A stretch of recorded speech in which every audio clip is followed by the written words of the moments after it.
I think we did well. We improved a lot of things that compared to the last game. We controlled quite well the aggressivity of the offensive from Leeds. We controlled well 1-against-1. A really good environment, a really fun environment, and they did well. We controlled more the possession, the connection, the position of the players. I think they were in the better positions to play, and that can show in the way we played. We had more chances than the opponent to score, but we need to now to think about the next one. In terms of Joshua Zirkzee and Mateusz Kuhn, the assistant goal, how important is that be for both of them, especially with the creative players you have out? It's really important. I think Ben improved in the connection today. Josh, the 20 minutes that he played, he was active. He was creating chances, creating spaces for us. So it's important. Also, Manu played better today and helped the team also to create chances. Was better than last week. You made a big decision in the summer when Rasmus went away to bring Benjamin in. His goals are not there. Could you just explain what he's bringing to the team, because he missed a couple of chances?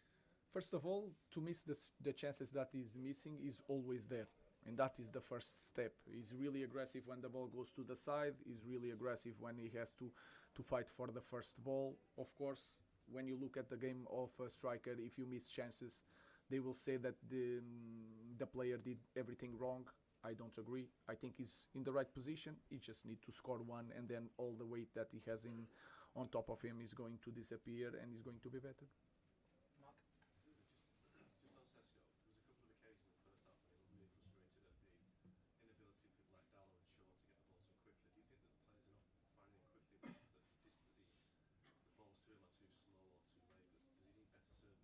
No, I think we did. If you tell me that in the different game today, no, we need to have possessions, especially in this kind of environment. If we are losing the ball all the time, if we are trying to be the team that we was in the past with a lot of transitions all the time, we don't want to play like that. We want to prepare better the way we played. We play better than compared to the last week. And we were talking 2 seconds ago about the chances that Ben had. So we are creating chances for Ben. He just need to score one, and then all the weight is going to be easy for Ben. So we are creating chances for the strikers. Sorry, and again, do you feel like there's been an upgrade on the player that went out in Rasmus Højlund to bring in Benjamin? Is the characteristics of the player. Ben is completely different from Rasmus. Rasmus had this moment here. He move on. We bring Seško. He will try to Seško to score goals. Is he keeping his morale high even though the goals? Of course, he needs to. The pressure of being the striker for Manchester United. He's doing the right things. He needs to improve the last moment. That is the most important moment, because he did things that he did well today. He just needs to score one. Hi, Ruben. Josh's impact coming off the bench there, we've probably not seen a lot of that times this season, so an attacking player making an impact off the bench. Is that why you'd be reluctant to lose a player like that in this window? Obviously, being linked with Roma, you kind of need somebody who can come on and change the game, and thought he did that the week. No, Josh needs to be prepared to play in every game, and all the players need to be ready to play. If you play 20 minutes, you need to play 20 minutes to help the team. He does that, so he's a player from our team, and that's it. Last question for James. Ruben, even in difficult moments this season, you're always very upbeat. Obviously, just on Friday, you look pretty downbeat. Obviously, talking about transfers and systems. Can I just ask? Nothing's changed. You still feel very much that confidence from the board and everything. Guys, to stop with that, and I noticed that you receive selective information about everything.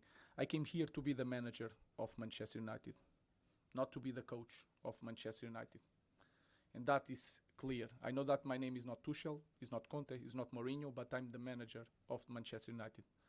And it's going to be like this for 18 months, or when the board decided to change. So that was my point. I want to finish with that. I'm not going to. I'm not going to quit. I will do my job until other guy is coming here to replace me. Do you feel that, you know, maybe certain assurances around things about the ability to manage this team that you thought you had? Do you not feel that? I just want to say that I'm going to be the manager of this team, not just the coach, and I was really clear on that. And that is going to finish in 18 months, and then everyone is going to move on. That was the deal. That is my job, not to be a coach. If people cannot handle the Gary Nevilles and the criticisms of everything, we need to change the club. No, guys, I just want to say that I came here to be the manager of Manchester United, not to be the coach. And every department, the scouting department, the sport director needs to do their job. I will do mine for 18 months, and then we move on. Thank you, guys. Thank you. When you were appointed, they referred to you as the head coach.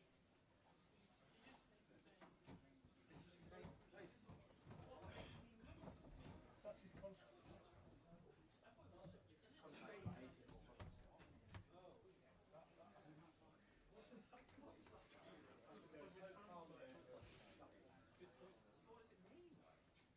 months. Thank you. Just gonna leave in 18 months. What's most contracts? Of course he did. He said in 18 months everyone moves on. He repeated it several times. In 18 months. Yeah, but I mean,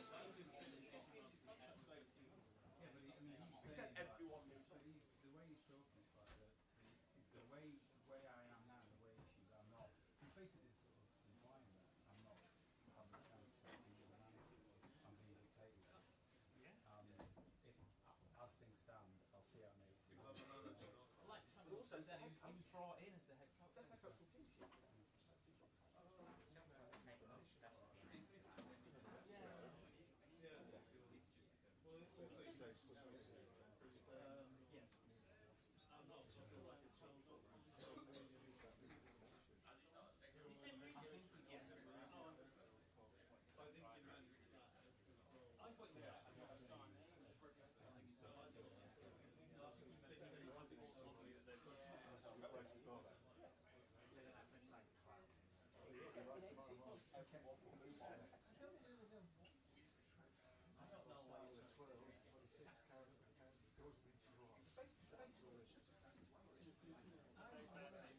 Just about what he said about the future. He's basically saying I might not have their name, but I expect to be in control.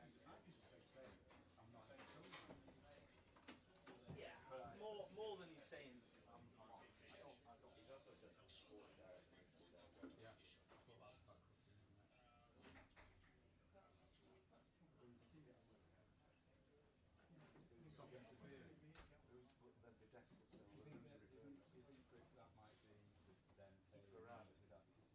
What about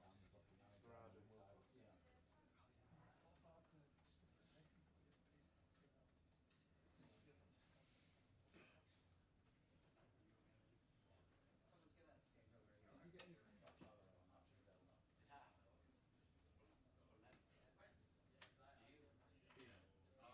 Denying it. I think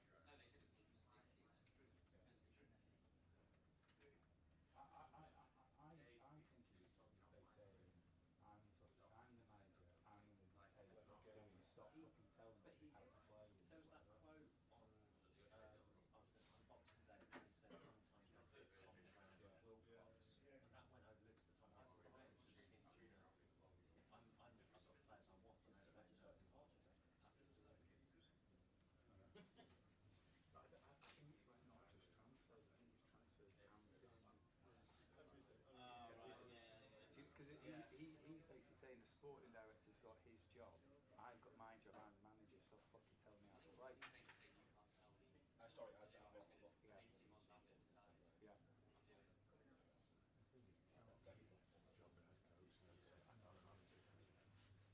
But do you view that as him saying basically, I'm fucking going to decide who picks the fucking team and how it plays, don't fucking tell me how to do it.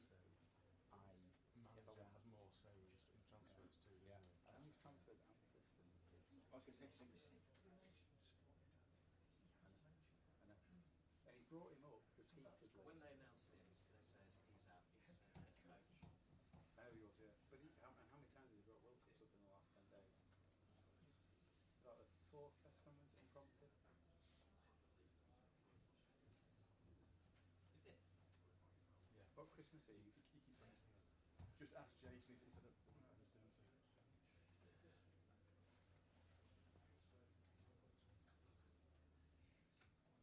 Nick. I think he's. I get that. I don't think he's saying he's off.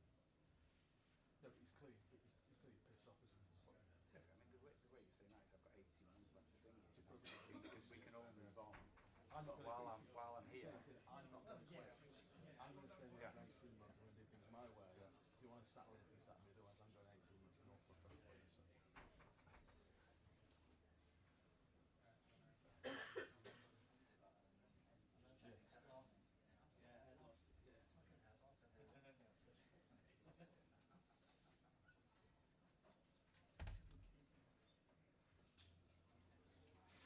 Hello, hello. Good afternoon.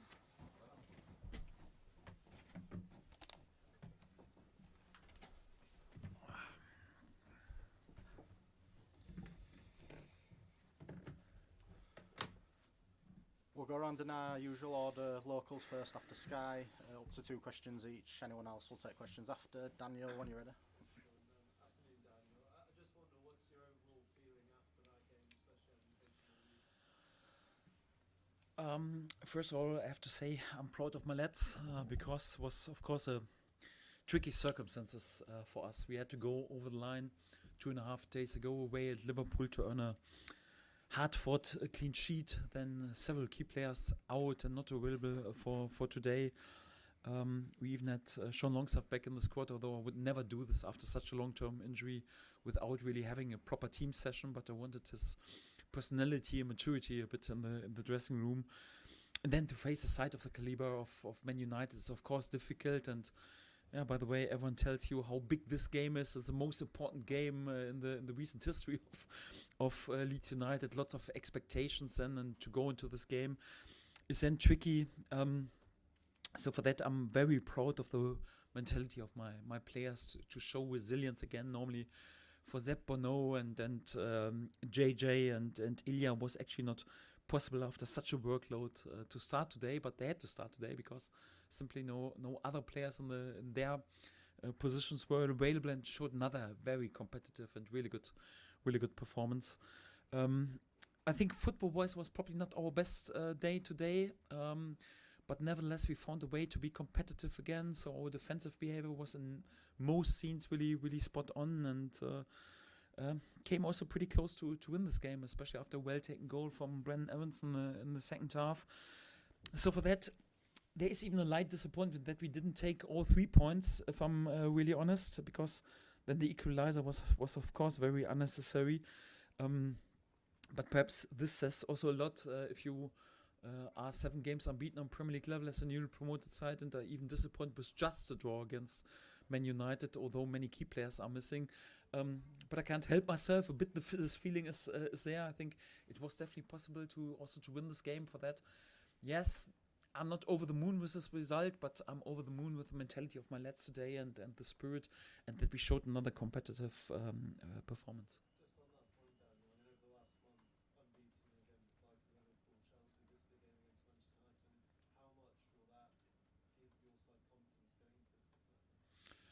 Yes, we know we are good and competitive side, and of course it gives confidence if you have the momentum, but it's also we won't lose the ground. We will stay humble, and we know we always have to invest everything also from the physical output to show this competitive performances, and we need to be spirited and tied together because we don't have the best individual quality, but with our tools we can be successful and can win points on this level. And for that, another good point for achieving our goals, but yes, during this season, 22 points won't be enough to stay in this league. We need to win a few more, and for that, yeah, we have to keep going. To also want to make sure that after another quick turnaround, we also on Wednesday night then competitive away at Newcastle. Great.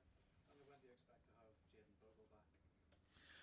Hopefully already for Newcastle, because of course it was always the plan to play him today after we've rested him, but somehow he picked up some calf problems. It's a minor calf problem. We've scanned him. Hopefully already for Newcastle. Otherwise, then probably on the other side of the FA Cup game. That's definitely a fact. But we'll miss him. At the moment, at least, it looks like for maximum one more game. What was your analysis of the goal that they scored, and how disappointed were you with the timing of it? Yes, of course, it's disappointing, and normally I don't like to speak too much about mistakes and individual mistakes anyhow, but yeah, it's also like it was obvious. Lucas took the wrong decision, came off his line. If he stays on his line, then it's probably not even a chance because Cunha was running away from the goal, and Sepp and Jaka were close to him, and he opened somehow the goal, and then with a long leg he could more or less put the ball in the direction of the goal. Was probably the wrong decision. Otherwise, we probably would have won this game because we didn't allow really much more in this situation. Of course, it was disappointing, but you have to take decisions during the game, and probably this was then from his point of view the wrong decision. Not a problem. We win together, we lose together, we draw together like today. He was also there with a good save in the first half. So yes, of course, he could have done better in this situation, and was then unnecessary to come off his line. But you have to make a decision within the split of a second, and in this case, it was probably the wrong decision. Based on what you saw on the pitch, did you feel those extra 48 hours did make a difference? You can't really say it because even in the last minutes we were closer also to win the game. Joe Pirou had twice the chance to be there with a finish, and we went for it even in the last minutes. It was perhaps not an effect in the last minutes of the game because we looked even a bit closer to win the game, and this is remarkable, especially after Sucker Punch. I think it's not just a physical tiredness, also sometimes a mental tiredness that you're sometimes not quick enough in the head to find the right solution possession. I think it played in general a part with that. It was perhaps football-wise not our best performance, but I wouldn't say that it has affected too much the game in the last minutes. More like the general performance. If we would have been a bit more dominant and better with the ball, I think we could have created even more chances and scored more goals, but you can't really say that in the end we were not able to find another gear, no. We know that Lucas and Dominic played so well together against Chelsea, and I know injury for Lucas since then has denied you that chance to keep going with that partnership. Lucas is now back. I know he played a lot on Thursday night. Was there any temptation to start with them again, or would it have been too much for Lucas? A temptation always, because I like my players, but it always depends. Today, obviously, Man United played with three-man formation, and then you have to press in slightly wider positions. And Lucas is, of course, by nature more a striker than a winger, and for that, also like in this position, you have to play if you are sitting deeper, really deep in your own half in a 5-4-1.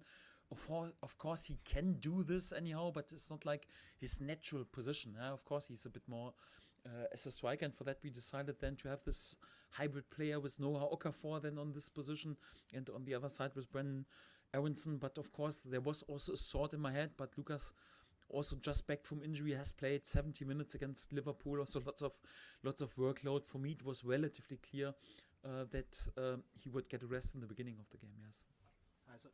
Daniel, Brandon's in really good form at the moment. Obviously, he's had criticism in the past. Obviously, you work with him day to day. Have you noticed yourself his confidence levels?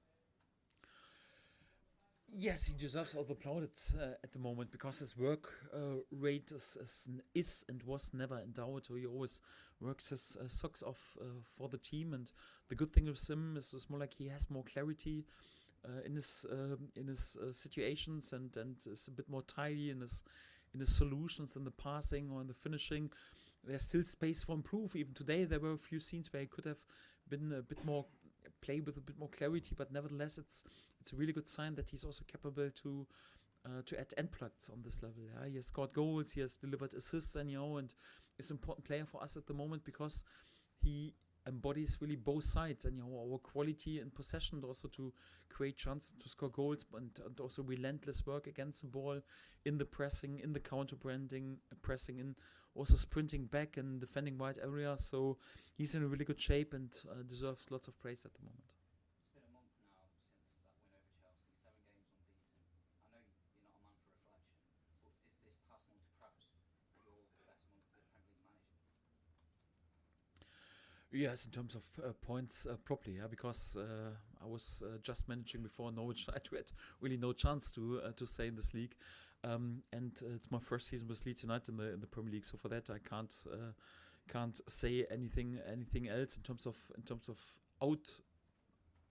outcome with points. Yeah, definitely very impressive what we have done, especially keeping in mind that a newly promoted side also struggles during such a busy period, and with the miss of some key players, and all the praise goes to the lads. What they've done in the last weeks is outstanding, and long may it continue. Stuart. Daniel, can you just talk us through the growth in Jakob during this unbeaten run? Because understandably, his first few games of the season were difficult for him.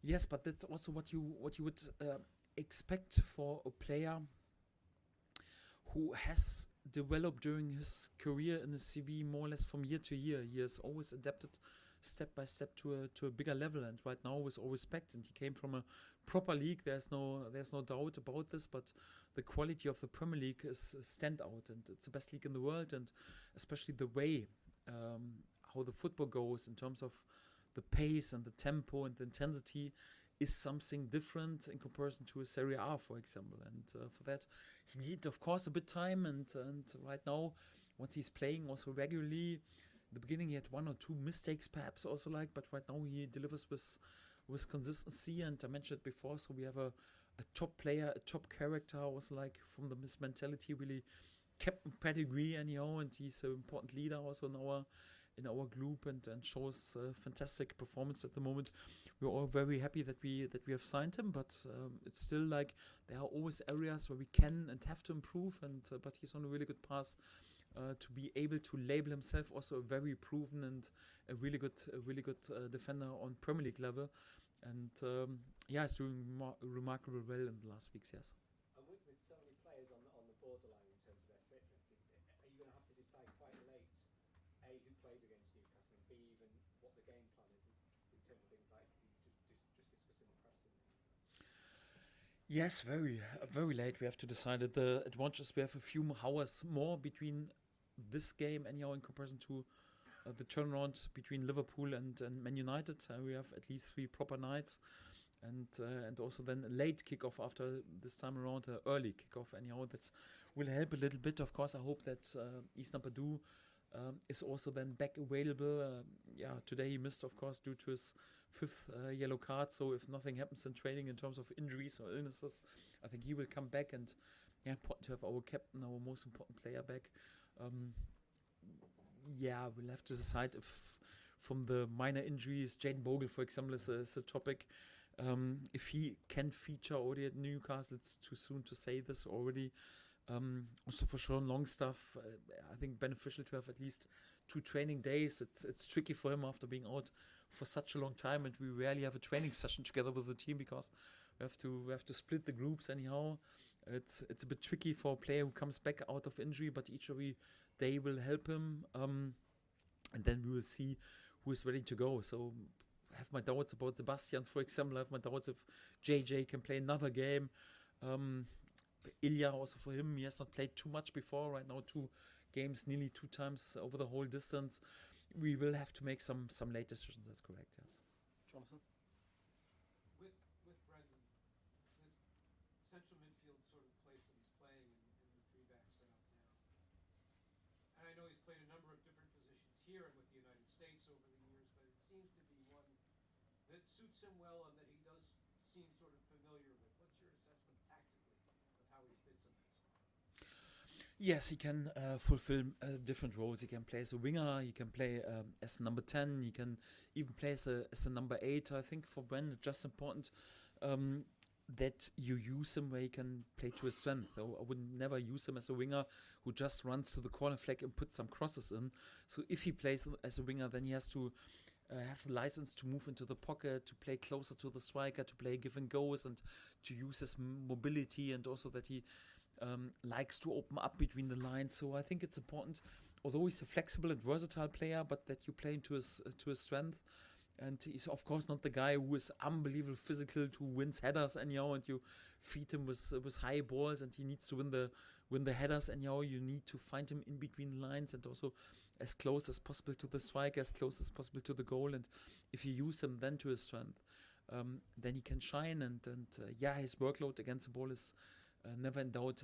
Anyway, his against the ball in his pressing, in his counter pressing impulse, top class, and his work rate. And again, very important player for us. Anybody else? No, thank you very much. Good, thank you. Good to see you tomorrow then, probably, huh? Good, exactly.